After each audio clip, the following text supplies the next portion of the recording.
जुलाई 1830 के बाद में फ्रांस के अंदर एक सीरीज सी स्टार्ट हो चुकी थी, एक मूवमेंट स्टार्ट हो चुका था रिवॉल्यूशन का, जहाँ पे भी लोगों को लग रहा था कि उनका अत्याचार हो रहा है, उन पर कोई टॉर्चर कर रहा है, उनके साथ गलत हो रहा है, तो वो लोग एकजुट होकर और एक फॉर्मूला अपना चुके थे हड़ताल का, स्ट्राइक का।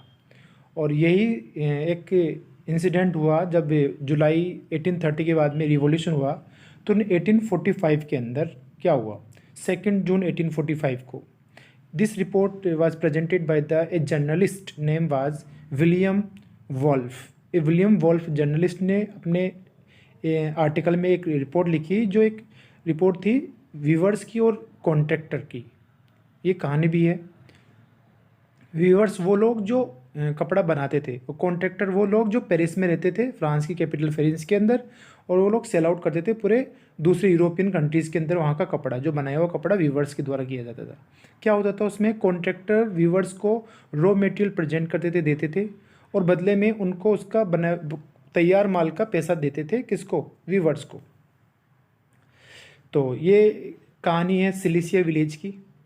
सिलिसिया विलेज के अंदर कॉटन लोग, और सिलिसिया विलेज में जो टोटल वीवर्स की संख्या थी वो थी करीबन 18,000 inhabitants were living in the Silesia village.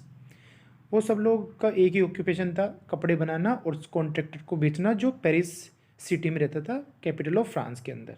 But 1845 के अंदर क्या इंसिडेंट हुआ कि कॉन्ट्रैक्टर ने जब शुरुआत में जब कॉन्ट्रैक्ट किया था कि आप लोगों को कॉटन लेना है और इसके बदले में आपको ये पैसा मिलेगा, मतलब आपको हाई पेमेंट मिलेगा, जितना भी पैसा तय हुआ था, सपोज 5 रुपीज़ तय हुआ था कि 5 रुपीज़ के हिसाब से आपको इस बंडल का पैसा मिलेगा।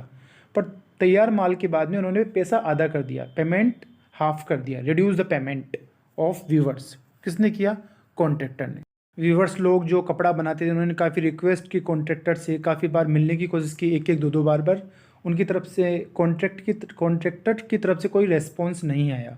तो एक दिन 4 जून 1845 को दोपहर के 2 बजे सारे सिलिसिया विलेज के व्यूवर्स, कपड़े बनाने वाले लोग इकट्ठा हुए, इमर्ज हुए, और वो लोग मूव हुए, मतलब किधर की तरफ गए? पेरिस के अंदर जो मेंशन थे ना कॉन्ट्रैक्टर के, वहाँ पे गए, और वहाँ पे डिमांड की कि हमें हाई वेजेस चाहिए, मतलब जो भी वेजेस तय हुआ था ना शुरू में कॉन्ट्रैक्ट के समय, उतना पेमेंट चाहिए।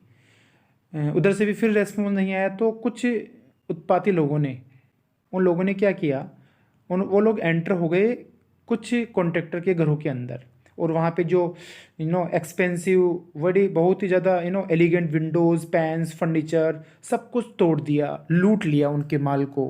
कॉन्ट्रैक्टर लूटपाट मचा दी वहाँ पर युवाओं ने, वीवर्स के सिलिसिया विलेज के युवाओं ने, वीवर्स युवाओं ने।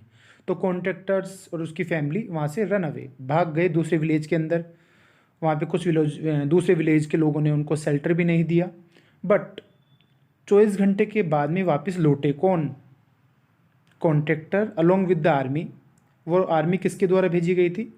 जो नेबरिंग कंट्रीज थी, नेबरिंग विलेजेस थे, स्मॉल स्मॉल टाउन थे, कैंटोनमेंट थे, किंगडम थे, उनकी आर्मी वो इकट्ठे करके लाए और वापस आए उस विलेज के अंदर जहाँ पे वो लोग रहते थे, मतलब पेरिस के अंदर, और करीबन 11 वीवर्स को शूट आउट कर दिया, मार दिया गया।